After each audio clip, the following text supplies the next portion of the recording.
Hello, everybody. I'm Anthony along with Leon and Marco, and this is Hard Knock Hawks. This is the podcast where we talk about our favorite NBA team, the Atlanta Hawks, and sometimes other stuff in the NBA too. Before we start, we want to remind you to like, share, and rate the podcast as always to help this podcast grow. In today's episode, we are going to be going over not just the Atlanta Hawks, but the entire Eastern Conference of the NBA. We are going to make our predictions on how well each team in the East is going to perform and basically be going on over the um over and unders for each team and just discussing rosters and stuff quickly for each team and just see how everything's going to go potentially for each team. The way it's going to work is this. I'm just gonna read a team in the East, maybe their potential starting five, and their regular season win odds from FanDuel. That's where I'm getting them. It's obviously different on every side, but I'm just using FanDuel to just be consistent. And we're gonna talk about whether they're gonna be higher or below the betting total or not. The teams selected are gonna be random, so it's not gonna be based on if they're gonna be like 20 wins or 60 wins. So we are gonna talk about the Hawks here. I need to update my script here. There's a big elephant in this room as well. As of right now, Giannis may or may not be traded at any moment. We have no clue about that. As of right now, I am assuming that Giannis is probably not going to be traded. If he is, then the predictions are probably going to change massively for a bunch of these teams. But for right now, we are just going to be assuming that Giannis is going to be staying with the Bucks, and we are going to be making that assumption when we talk about the Bucks with this team. So, with that, we're going to go straight with our predictions. With the first team, we are going to be choosing on the list the Toronto Raptors with 37 and a half games over and under. I'm going to start with you, Leon. What do you think? That's a rough number for me. Raptors 37 and a half. I'm gonna go over. Interesting. Yeah. I believe in the Raptors a lot more than some Raptors fans do. Obviously, I like Brandon Ingram. I think that people often say when it comes to the Raptors, well, we saw how Scotty and Pascal got in each other's way all the time. Why wouldn't it be any different with Scotty and Brandon? It's like, well, Brandon Ingram and Pascal Siakam aren't the same player. They're similar in certain ways, but um, different in enough ways that I think it's a much cleaner fit for both guys. And they got a coach that is going to have some innovation. He's going to get guys in their spots, and they have the talent. I think to be a 40-win team in a season where, of course, the East is going to be not as strong as it has been in the last few years. So I'm going to give them the over there. I think they'll collect a few wins that they just shouldn't. Uh, yeah, and I think they'll be good enough to hang around for the playoff push, and then they'll attempt to make that push, and that'll get them above that 37. Oh, what do you say, Marco? I'm gonna take the my fault. I'm gonna take the under. Not gonna lie, really, it's not much to under. I think I kind of leave them right at 37. Um, I don't know how to really feel. I like Brandon Ingram. Wanted him on this team badly. You can check past episodes. I'm fine with Bi. I don't not the biggest Scotty believer. Never been big on Scotty. He hasn't really shown me anything where I'm like, I need, I can put my real faith in him. The team overall as a whole is kind of built weird too, because Quickly will probably be the starting point guard in this scenario, Yeah. unless I'm forgetting somebody. Quickly, Yeah, it's not gonna be really. Quickly. You're forgetting Scotty. I'm not really forgetting Scotty. I'm not really forgetting Scotty, man. I don't know. Quickly is not really. Quickly is like a watered down Lou Will, in my opinion. So I don't think he's like starting caliber worth point guard. Hey man, somebody told me he'll be better than Trae Young this year. Cheap Oh. for Trae Young, right? Yeah. Cheap Cheaper Trey Young. He makes $5 million less than Trey Young. Man. Oh, look at joining me in conversation. What's up, man? But no, we're talking about Emmanuel quickly finally reaching trade levels this season. Yeah. You came in at the right time. Yeah. We literally just started. I got them at 37. I'll keep it at 37. So that's an under for that's basically an under. I'll just introduce you to the topic, Chris. We're basically talking about the over-unders for each of the Eastern Conference teams. We're starting with the Toronto Raptors first. I'll go ahead and then you can go, Chris. I'm going to say under. I forgot to mention the potential starting lineup. It's probably going to be Quickly, Emmanuel Quickly, Grady Dick, Brandon Ingram, Scotty Barnes, and Jakob Hurtle. I mean, I just it's just such a weird fitting team to me. You know, I just really just don't buy what they're gonna honestly do offensively. Go ahead. I don't mean to cut you off real quick. They're not starting RJ over Grady? I mean, Star J. I mean, they're not starting Reginald Jenkins over Grady? I mean, would you? I mean, if you have a young player, why would you start him over like RJ? Because Reginald Jenkins is making $27 million, man. It's not even his name. And his real name isn't much cleaner. Like, that's the crazy. Like, I mean, I like Reginald better. I would start Grady Dick honestly over RJ. I mean, he's not good. You starting Grady Dick over Roscoe Jenkins, man? I'm just saying, like, Grady Dick. I mean, if RJ's quote not good, Grady Dick's good. I mean, I assume the Raptors are gonna start Grady Dick simply because they assume Grady Dick's gonna be their future starting two anyway. It makes sense for them. Yeah. I mean, do we really? We'll see. My last thing, I'm gonna let you finish. My bad. Go ahead. I don't think they know what they want to do anymore now that they fired Masai. I think that's fair. Yeah. Direction going. Respect Bobby Webster. That's what they tell me to do, anyways. I mean, they didn't move anybody after. So. Yep. Star J's still at home, buddy. Also, another thing that makes me want to go under for this, Brandon Ingram's probably going to get injured at some point. That's something that's may probably happen, So I just don't think the team's going to be that good. So we'll see.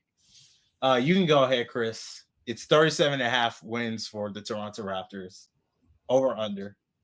Well, honestly, in my head, I was thinking 38 was a solid number for them.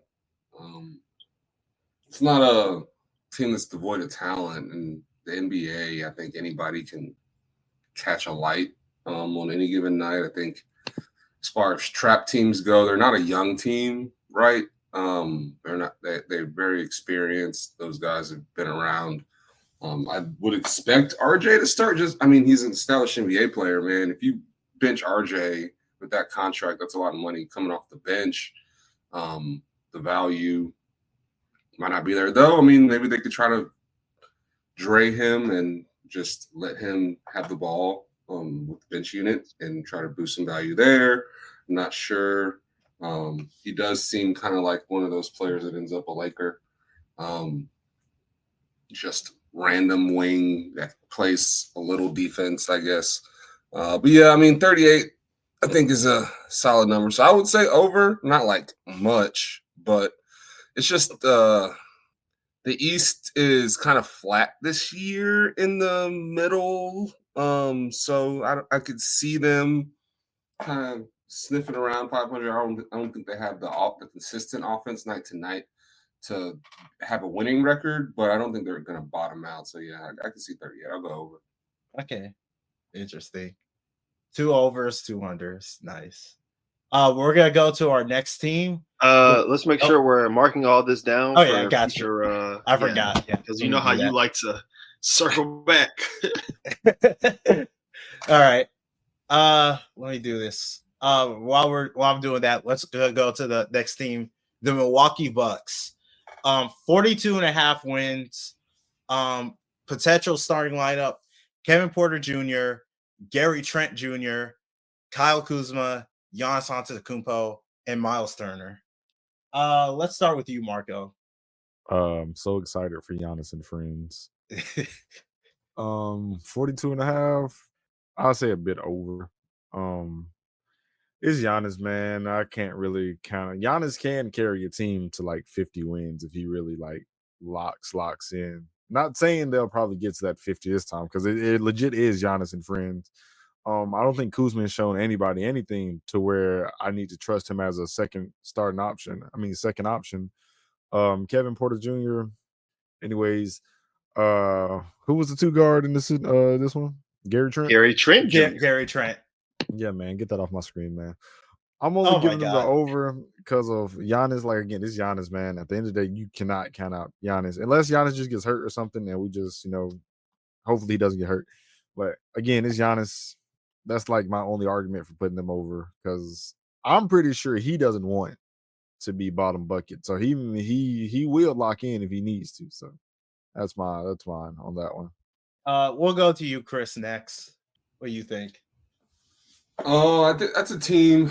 I think they'll be around 500 most of the year. You do have Giannis, right? I'm not sure if they have the talent around him to win, but they'll be in a lot of games. For them, I think it probably comes down to their defense. If they can keep it low scoring and give Giannis a chance, some of those guys hit their threes.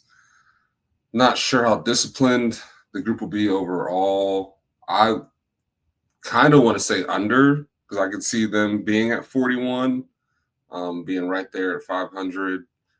They're going to have to be one of the, like, Giannis can't miss games. I don't like the quality of depth, so they probably have to be really healthy. I'll go under and say 41. And Giannis might not be on that team at the end of the season, and if Giannis isn't there, then it'll be way under. So yeah, I'll go under. You can go next, Leon. Because I think it's a couple of ways to look at it, especially because we're looking at teams that have their pick versus teams that don't have their pick. I think regardless of however we want to talk about it, that it always plays a role in the decision making late in the season when teams are trying to figure out, whether they want to rest guys or they don't or what. So I think one of the biggest issues with this team is they're not going to, like, the non-Giannis minutes are going to be terrible because if you take Giannis out and you just, like, the best lineup you can put out there without Giannis is go ahead and stay the starting lineup and then just, like, replace Giannis with whoever you think the best player on the bench is. I don't know. I don't even know who that is. And that's bad. So I assume like Bobby Portis. Yeah, but Giannis, he re-signed with them. I'm not gonna lie. Yeah, I think he's still on the team right now. I think so. I gotta check, but I'm pretty sure he is. He did resign. Yeah, he resigned. So Bobby P resigned. I mean, that guard room is so nasty, bro. That guard room. Kevin Porter Jr., Gary Trent Jr., and Ryan Rollins. I mean, you're wishing on a prayer there, honestly. But, yeah, Giannis will get them to 40. I don't see them winning less than 40 games, but like Chris said, I'm thinking like 40, 41. He can only do so much, right? Giannis. So, and it's just the guard play is just very mediocre. So I do worry about that across an 82 game season where teams are going to be game planning for that. Yeah. I think at this point, the Milwaukee Bucks, if Giannis still on the team, it's gonna have to take like literally the 2018, 2019, like the best version of Giannis we have ever seen, like years. Well, don't get Chris started. I mean, like it's just he is the best version of himself. Like he was. I mean, you're right. But I mean, like it's gonna have to just be a super carry job, honestly. I mean, that's true. Yeah. It's just, I mean, I just don't see it. Got to put context in that shit too. He had Chris Middleton on his side as well. He doesn't have. Drew Holiday, Drew Holiday Drew Holiday is better than especially Bucks Drew Holiday Drew's is going better to than the Hall of Fame. I mean, exactly. It's Drew Holiday. And now we acting like Drew had the second half of his career that most of these NBA vets kind of dream of, where they got to make their money, and then when they got close to 30, they ended up on good teams that had a real chance to win, and he got to prove I'm that dude, I can help somebody really win games. And I think he was kind of underrated until people were like, wait, he keeps winning championships. So then ends up on Team USA. So I think Drew might have been a little underrated when he first went there. I think people appreciate what he did for them now, and they're missing that. They're going to miss that a lot. Agreed. So Giannis doesn't have Middleton and Drew and Brooks. Or he has Brooks. KP. He has KPJ Miles and Turner's Kuzma. cool and all. Miles Turner's cool. Damn, I forgot about him. He's not gonna do what Brook Lopez did to the Hawks in what was that game 4 or 5 where he's gonna go he's not going for 30, just getting offensive rebounds and putbacks and posting up like a good defensive center for 30 minutes. He's not gonna do that. Yeah. And Kevin Porter Jr. is not going to do what Drew does, and then the depth isn't even as good as it was before. So. It's a whole new group too. This was a group that was together for a while. And then they have Kyle Kuzma, so it's that's got to mean -3 wins, right? Yeah. I was gonna mention that. But when you have Giannis and guys that might hit some threes some nights, you're gonna be. It could work. But yeah, they're gonna have to defend. Hopefully, they can keep the scores down, and then Giannis can do what he does. Yeah, I'm just gonna say under for that because the roster, I just don't see it. At this point, maybe Giannis could request a trade in September. We've seen that happen before, so. But right now, it's just I don't think it's gonna be looking good for the Bucks. But let's go to our next team. This is gonna be an interesting team to talk about. The Miami Heat. The Miami Heat potentially will be starting Tyler Hero. They don't have really a set shooting guard right now. Maybe Norman Powell, Andrew Wiggins, Bam Adebayo, and Khalil Ware. Chris, you can start. Oh, and the over-under, I forgot to mention that. That's important. Where is it? It is 38.5 games. 38.5 isn't crazy number for them. I do think they're a team that are kind of a trap team in the East. For similar reasons to some of these other teams, right? They're very experienced. It's not a bunch of young dudes. Bam is Team USA, and Hero has really high PRA numbers. He's a very productive player. He can shoot. They have probably the best coach in the game. So as much as I don't want to go over, I could see them being around 40 wins. I was like I said earlier, this is kind of a flat East. There's a lot of space in the middle for these teams to kind of beat up on each other. And there's some the younger teams, I think they'll all get beat up on, and the Heat will be one of those teams that night to night. If you're not as prepared as they are, you might lose that game. They're not going to get blown off the floor. Khalil Ware going into year 2, but Bam and Hero are established NBA guys. So I'll go over there as much as I hate that group and wish nothing good for them. I'll go over. Marco? We have the Heat at what?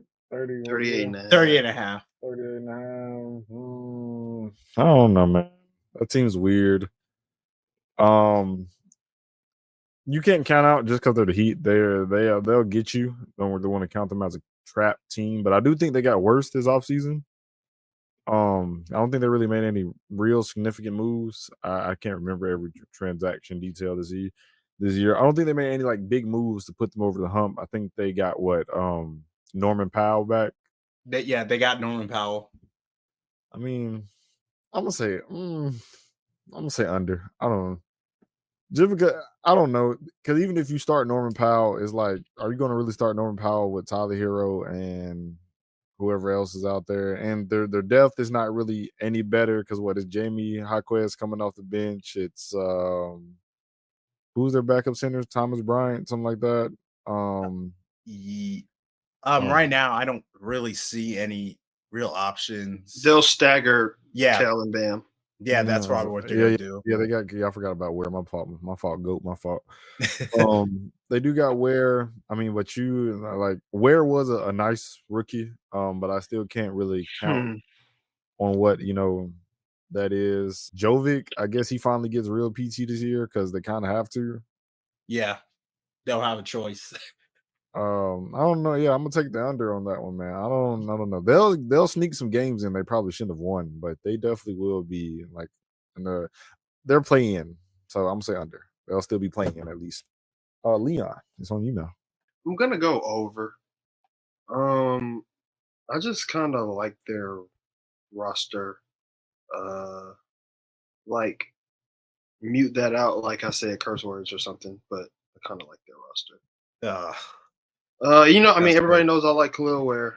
Like Khalil Ware coming out of the draft. Jaime Jaquez, I mean, he can't be worse than he was last year. I'm sure they hope he's better.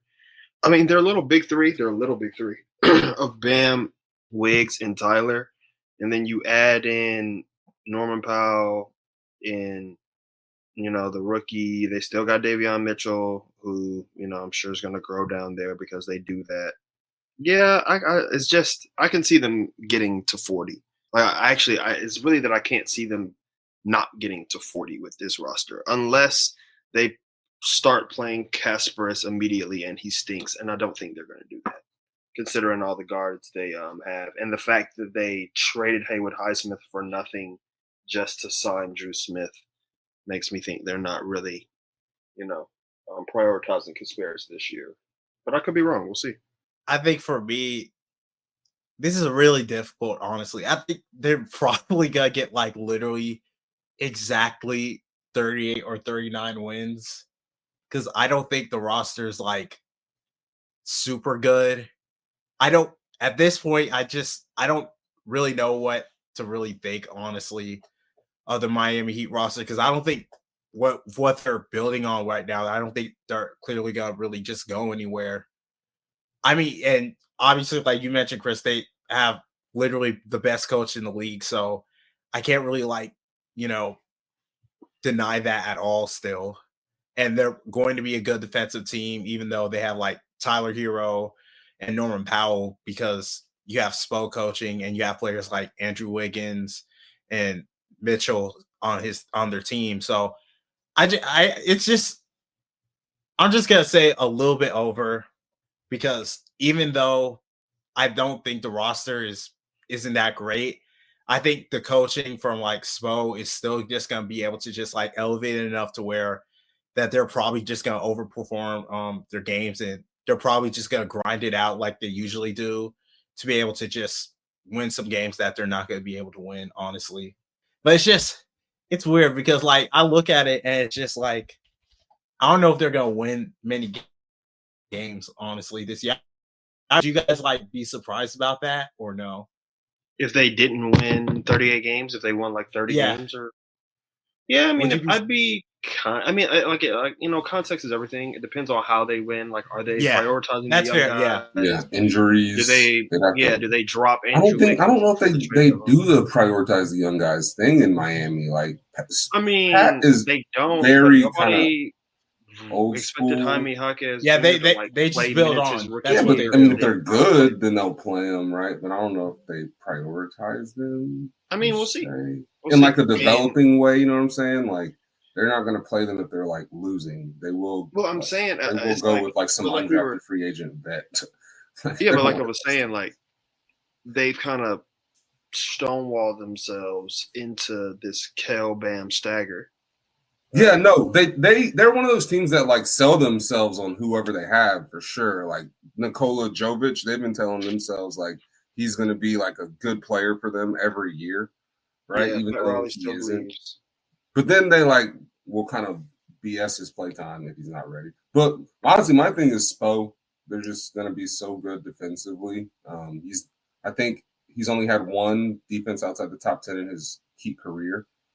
And they're one of those teams that like analytically has one of those formulas that like kind of can just win enough games in the regular season. So I could see it. I don't see them bottoming out. Yeah. Yeah, I don't see it, honestly. That's like a young team thing. Yeah, that's fair. Not good enough to just like suck to the point of quitting. Yeah. And like, there's too many guys with like stuff to prove on the roster. So yeah, Wiggins definitely is trying to. And Norman Powell, like he missed Yeah. most improved player, so he's gonna try to play well again.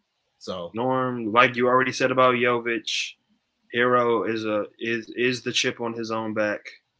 You know, Davion Mitchell, you know, just acting like he's fighting for a spot in the league. Yeah. And they got Simone Fontecchio, my guy. Yep. So that's a team that's going to be annoying to play.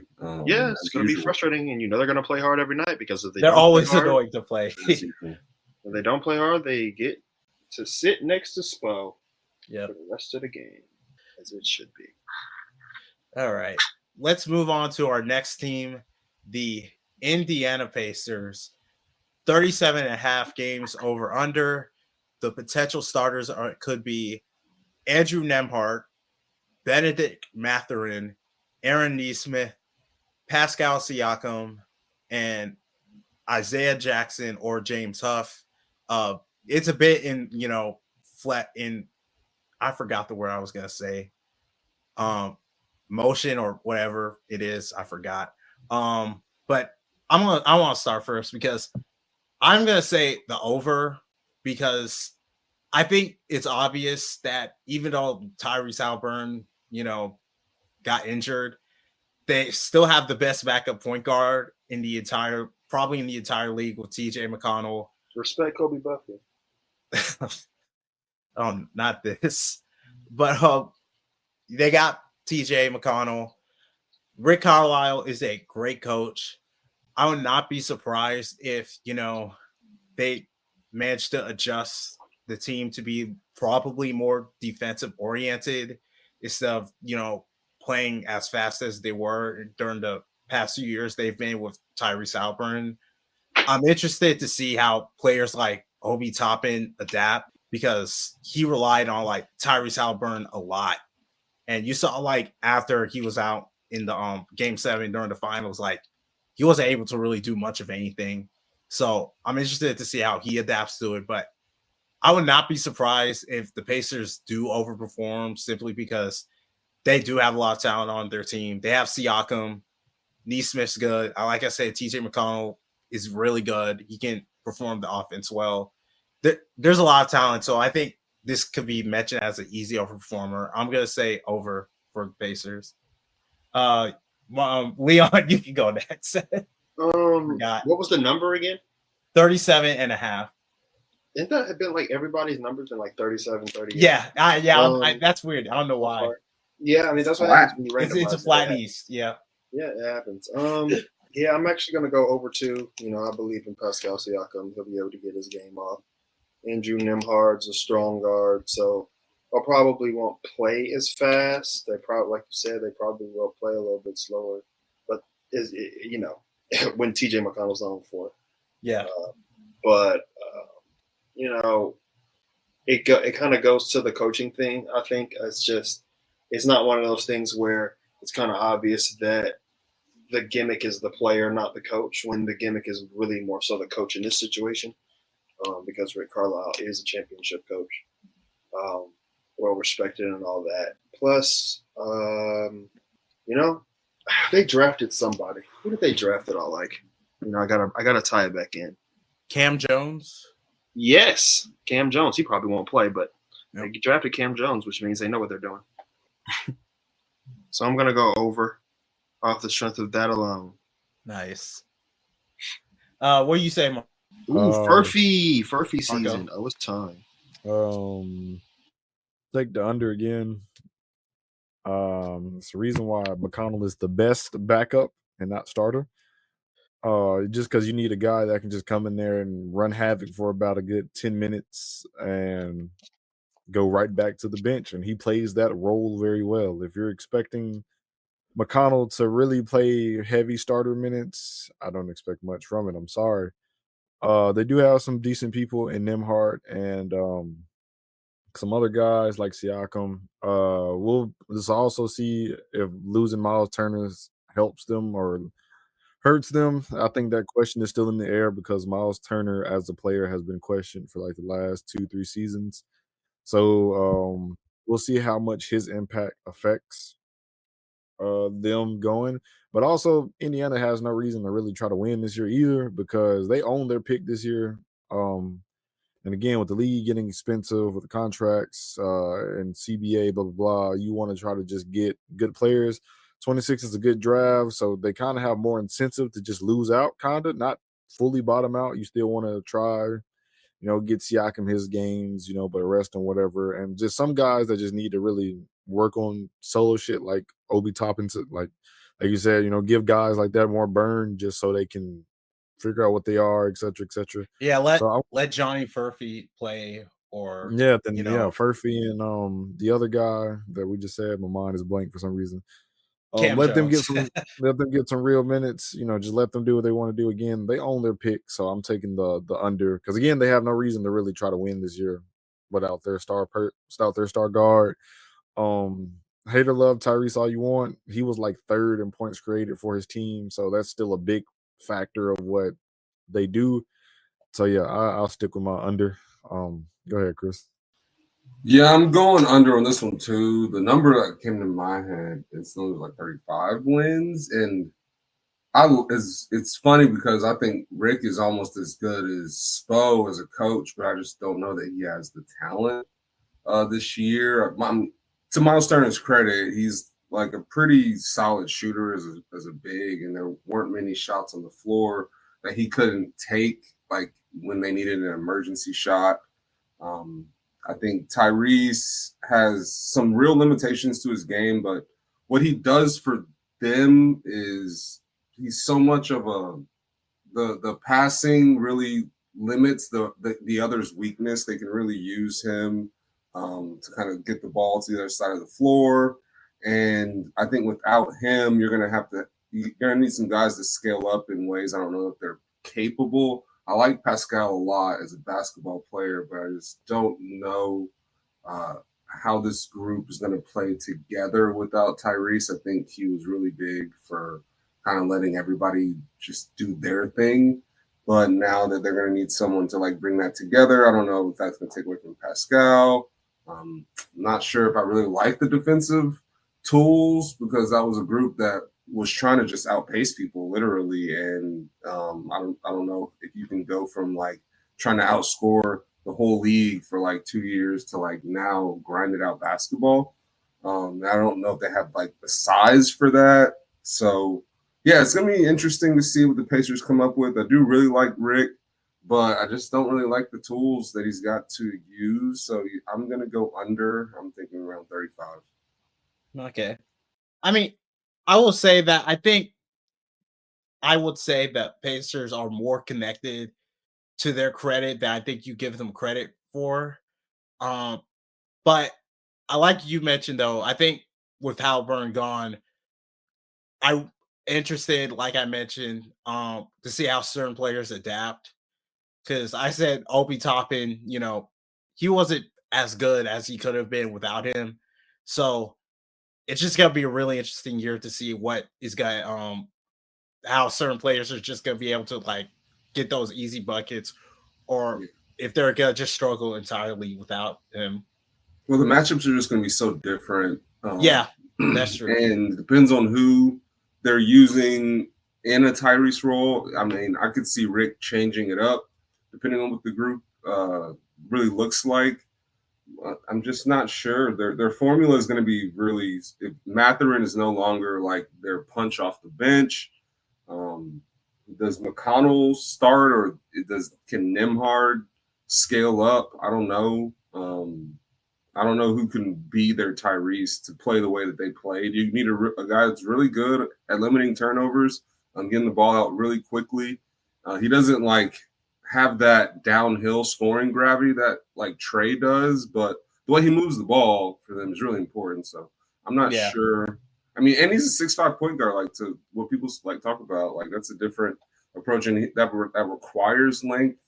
so people can play them maybe a little bit more straight up. So yeah, it'll be interesting to see like what the matchup and what teams throw at them, right? Because these guys are going to handle ball pressure differently than Tyrese. So yeah, it's going to be interesting to see. They have a tall task ahead of them. Don't get me wrong, I hate Hallie's guts, but as a basketball player, he like fits their scheme like really well. Yeah, I mean, yeah, I just think their talent is ultimately going to win out. And we mentioned before, the East is flat so far for the most part this year. But, you mentioned it. It's just certain players that may not be able to adapt. So we'll see. It's going to be an interesting year for the Pacers. But let's move on to the next team, the Boston Celtics. Their over and unders are 42.5. They have a really interesting roster situation. They don't have any real power forwards to start, honestly. Their potential starting lineup could be Anthony Simons, Derek White, Jaylen Brown. I'm trying to put someone in the power forward spot. Xavier Tillman and Chris Boucher. So they're power forward and center. They're probably one of the worst teams in the East in terms of that. I'm going to start with you, Marco. What's your general thoughts on the Celtics? Take that over. Take that under. Take that under. They don't even want Simons for real. They literally were trying their hardest to get rid of him as soon as they got him, but nobody just wanted to budge. So at deadline, he's probably gone. He's probably gone before that, to be honest. So at this point, I'm taking that. I'm taking that under because also they're another team that have no reason to win this year. Tatum's going. You don't really have you want to watch Simons and JB try to go shoot hoops? Like you bottomed that you cleared that cap space for a good reason because again, you have no reason to try to win this year. They also have their pick. Okay, I was about to look that up. Yeah, they have their pick. Go ahead and get you another guy this draft. Let that guy develop for next year. That way you have another solid guy that's probably coming to play with Tatum and JB. JB is fresh off meniscus surgery too, so it's a chance he probably didn't even see the first month and some change off of the season, just because, like, again, they have no reason to rush him back out there. So really, you're going to be watching Simons and Tillman go up and down the court trying to do whatever. So I'm like, it's like just take the under on that. Again, it's just another team that has no incentive to win this year. Chris, yeah. Go ahead, Chris. What was their number? 42.5. 42. Damn. Yeah. Because I was thinking they were going to be more negative about that group. To be fair, the media it's because of Jaylen Brown and Derek White. That's it. Pretty positive on them because I was going to take the over and say they were going to win around 41, 42. And these things are good. I'm going to go under. I think they're like a 500 team just because they're experienced and talented, but I don't know. They don't have the consistency. I think Derek White is like an efficient chucker. I think people are going to realize he's more of a chucker than they thought without Jason Tatum there. I think they're similar to the Pacers, right? They had a guy that did a lot for them and had the ball a lot and makes a lot of their passes, and he's gone now. So someone else is going to have to do that, which changes everything because now everyone shifts up, which is a lot harder than shifting down in the scoring hierarchy. I like Jaylen Brown, but not in the role he's about to be in. Derek White, I think, is like he looks like an all-star, is like a fourth, fifth option. But I think as a guy that might be their second option, or I don't know, Simon going to be the second option? He may not even be on the team. What is the offense going to look like? Are they going to run the exact same thing? Like, now, all of a sudden, they're small, like all over the perimeter. You don't have Tatum drawing the length, so they're going to be able to put maybe bigger guys on Jaylen Brown. It's going to be kind of up and down for them, but they could be an explosive team. I'm not sure about the coach after losing Tatum. That's like a lot to ask. So I'm going to go under that number because I see them more around 41, but I could see them at 42. Obviously, there's a reason the people do these numbers. I mean, a lot of them are really good, right? But yeah, so I'll go under, but just under. So yeah. Go ahead, Leon.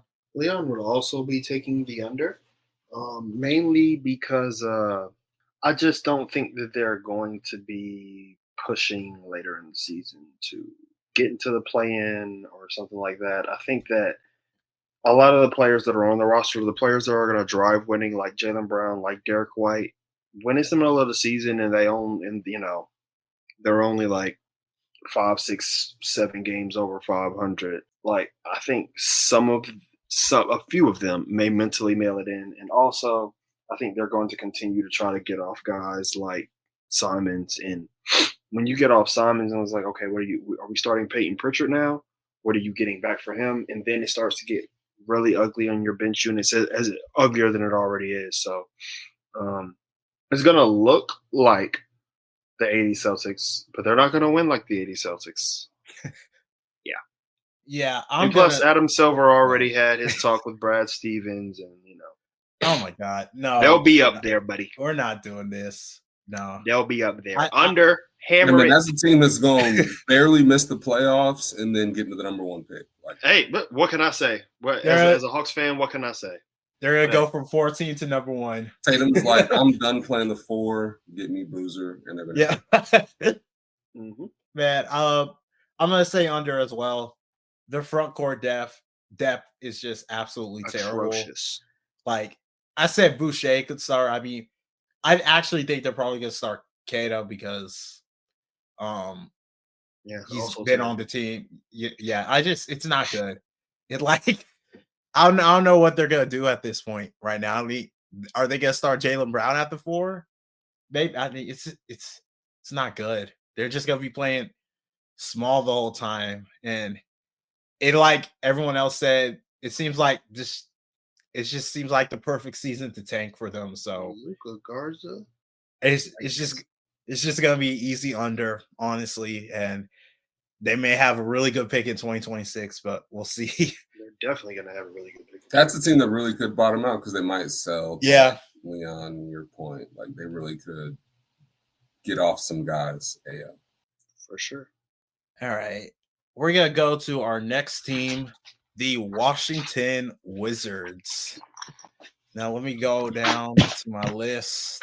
The Washington Wizards are 21.5 games over under, and the potential starting lineups are Bub Carrington, Bilal Coulibaly, Corey Kispert, Keyshawn George, and Alex Sarr.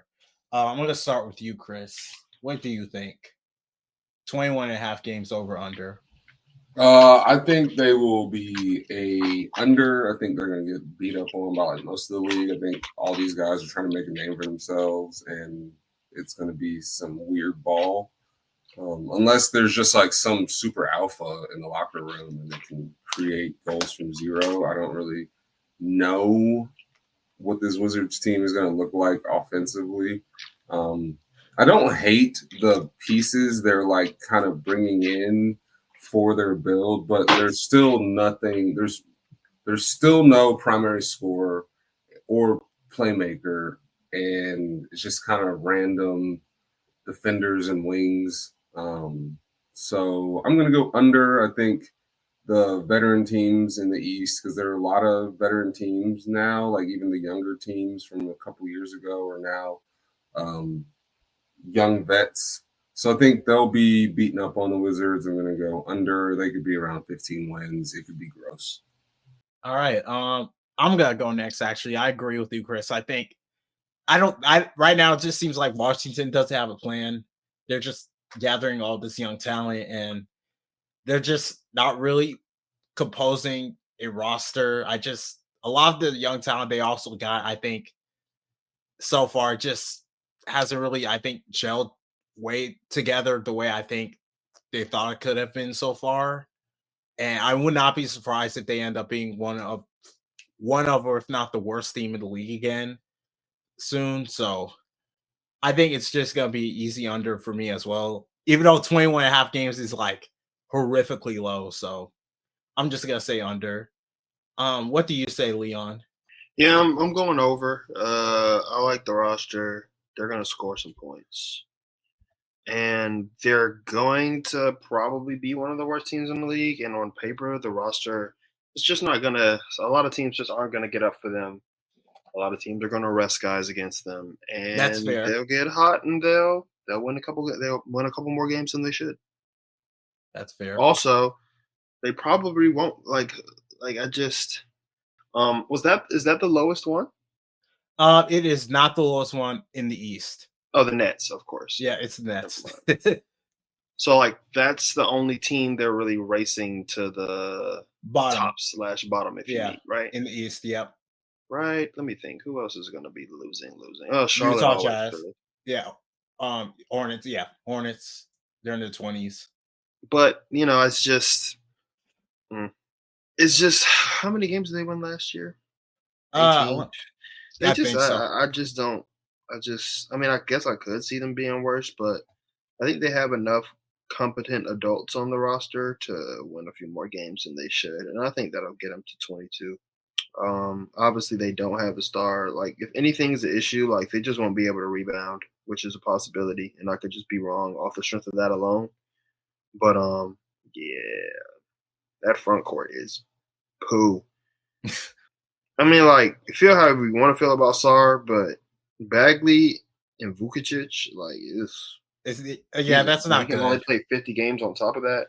I like some of the names on the roster, and that's cool, but I mean, they did get Cam Whitmore. They got your boy Chris, so they'll score some points. That's all I got. Yeah, I can see it. Points. Yeah. They got decisions to make, though, for sure. What do you say, Marco? What we said it was 21? 21 and a half. 21 and a half. Hey, I got the over on that, man. They'll go out there and have some real fun. And sometimes fun leads you to wins.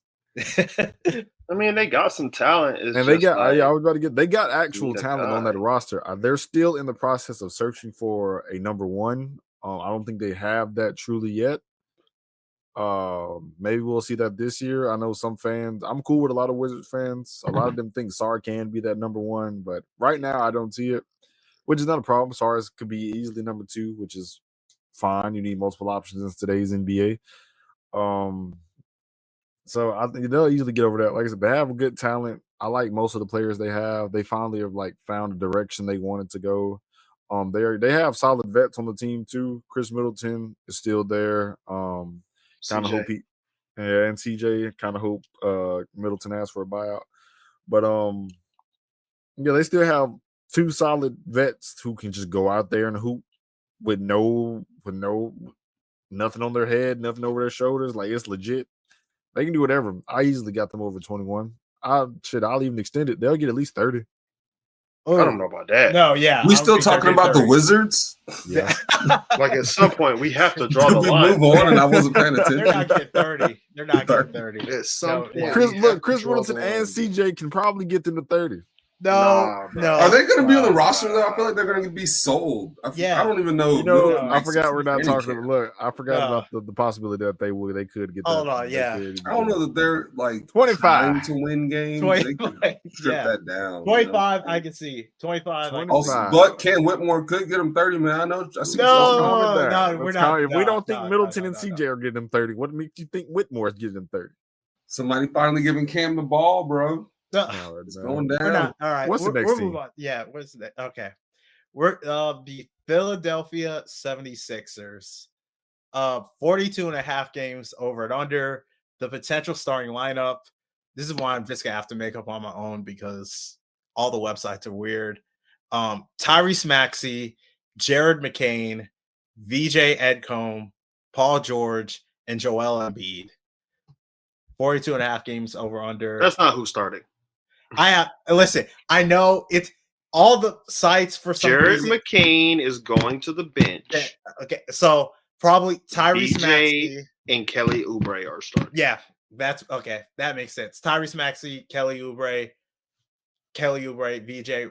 Well, I'll just switch them. Yeah, Tyrese Maxey, VJ, Kelly Oubre, Paul George, Joel Embiid. Yeah, there. probably. That's the lineup. There we go. I'll start with you, Leon, since you started. That's a big stay away from Leon. It's a big stay away. plead the fifth, because anything that can happen will happen to the 76ers. It's like 3 sets of knees over there that's just no good. Like, you just never know what's going to go wrong. Like, seriously. So 42.5 is a good number to reflect that, despite the fact that we all agree the talent up there, they have the talent of a 50-win team easily. I think we all agree on that, right? Uh-huh. But obviously, Easily. health is the issue. Health/age is the issue. So I would look at their roster. I mean, look at their schedules, just to parse some stuff out. But in that East, that probably it's just going to be missing guys all year. I think that I will give them the over. I think they'll win like 45 game. I think Joel's tired. The ESPN article. So I think maybe he's gonna try to actually do it this year and try to make it through half a season. Just force his way at this point. Yeah, I mean, and they said he's not playing back to backs officially. So I mean, if he's not gonna play back to backs, maybe y'all can actually keep him healthy. I don't know. I think Nick Nurse is a good coach. He is. So they'll have an opportunity to win games as long as they're semi-healthy. I think last year you saw a lot of they have a big three, and they were without 2 of the 3 almost all year. So you're not gonna win games. You're gonna end up with the number 3 overall pick. But yeah, I think they can win 45. So I'll give them I'll go the over on 42.5. I just find it so funny how this one is just literally just dependent on if you think Embiid's gonna be healthy or not. Like, I mean, it's literally just that. We know he's going to play some games, right? But it's how many games? He's not going to play 0 games, and he's not going to play 82.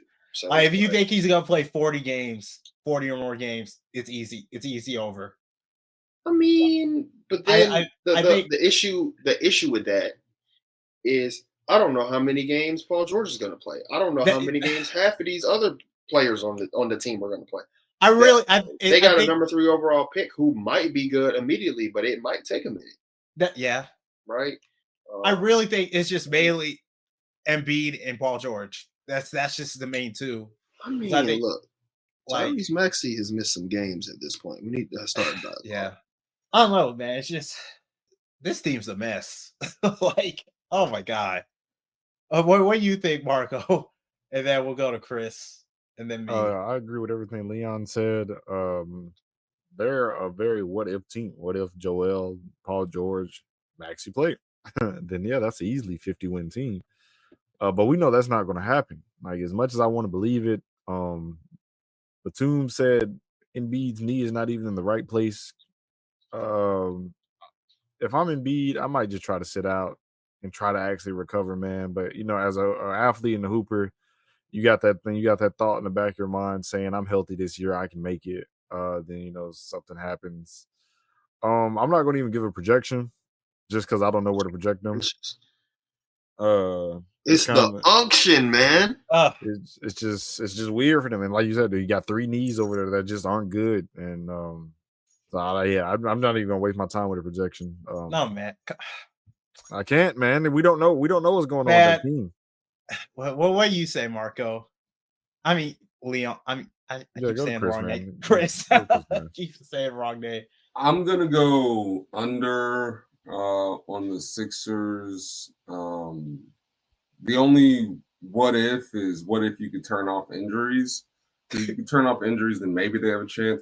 But even then, you're asking Paul George at this stage of his career to play the 4, which is a very demanding position. He's going to have to defend on the perimeter and help at the rim. I don't know.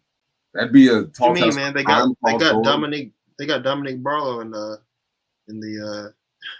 I mean, they're basically playing 4 guards at this point around Embiid, and I don't know that any of them are going to be great at the point of attack.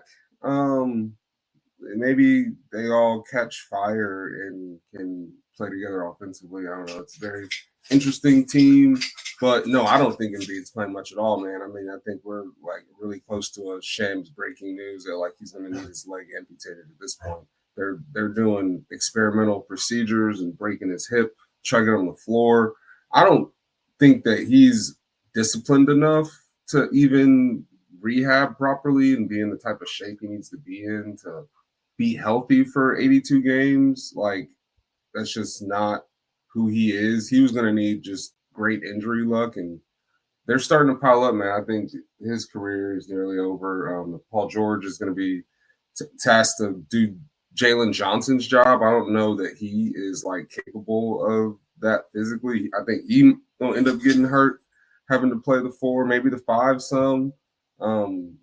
It's going to be rough, I think. I don't know that they have the – I mean, Maxi's coming off of ACL. Like, this is a group that is very questionable health-wise. 3 sets of knees that you got to worry about. Now, if you could turn off injuries and sim the season, like maybe they have enough talent to win some games, but I don't like the betting on Embiid's knee. I think he's cooked and it's over.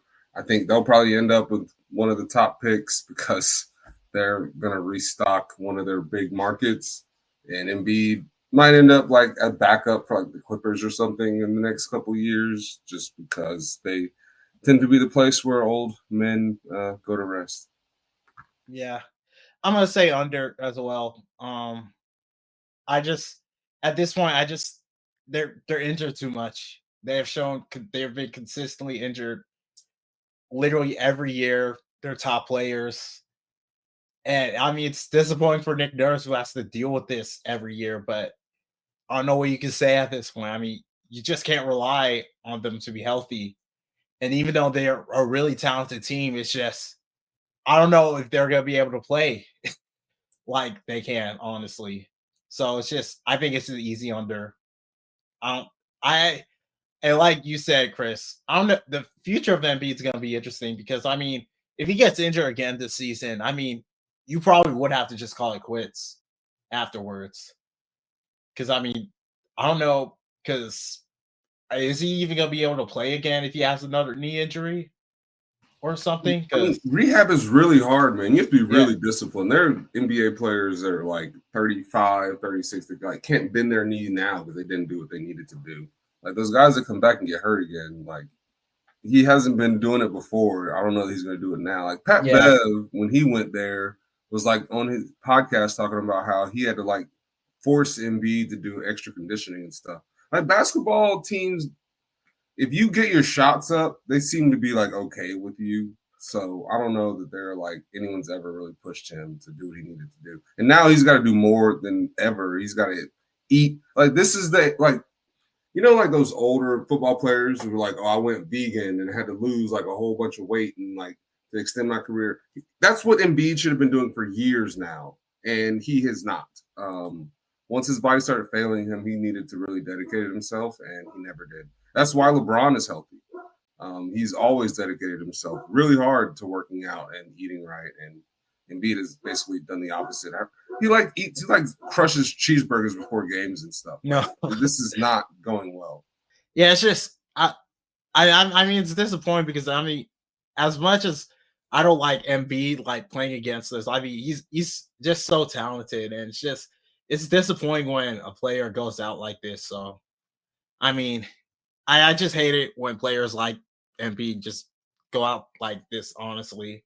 But okay, so we did 7 of the NBA teams, and I would like to ask before we end this, are there any teams do you guys think from the 7 that we covered that will be surprising to you if they overperform or underperform? The Sixers, for me, I'll go first there. I would be really shocked if the Sixers were healthy enough to like win the amount of games that they need to win. Because like I'm a VJ truther now after seeing him in summer league. Man, I think that kid's a crazy athlete. I hope he like puts in the work and becomes what everyone in the league probably wants him to become.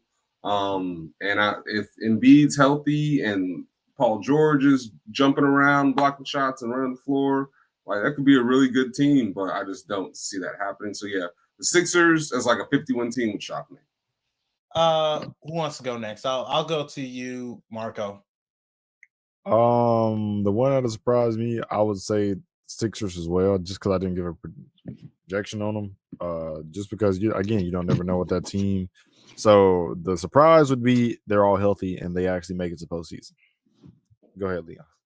I'd be surprised if like Miami was good enough to like miss the play-in, like top 6 seed in the East. But then I wouldn't also be surprised. Like it's one of those kind of Thanos moments where it's like, oh, look at this ragtag group of Heat players. How did they make the playoffs? But we've heard that before. So I think that would be, of the teams we mentioned, that would surprise me in an effort to not say the Sixers again. You know? For me, I would be surprised if the Celtics won more than 45 games. And this is the only team, by the way, that everyone here said under on.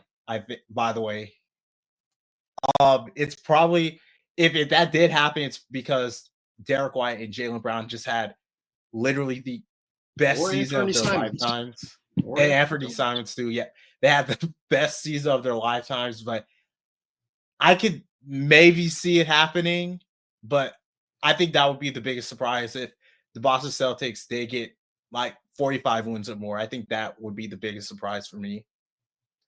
But with that, we are going to end episode 42 of Hard Knock Hawks. As usual, make sure to like, share, and subscribe to the podcast. Thank you all for watching. We will see you all on the next episode. Go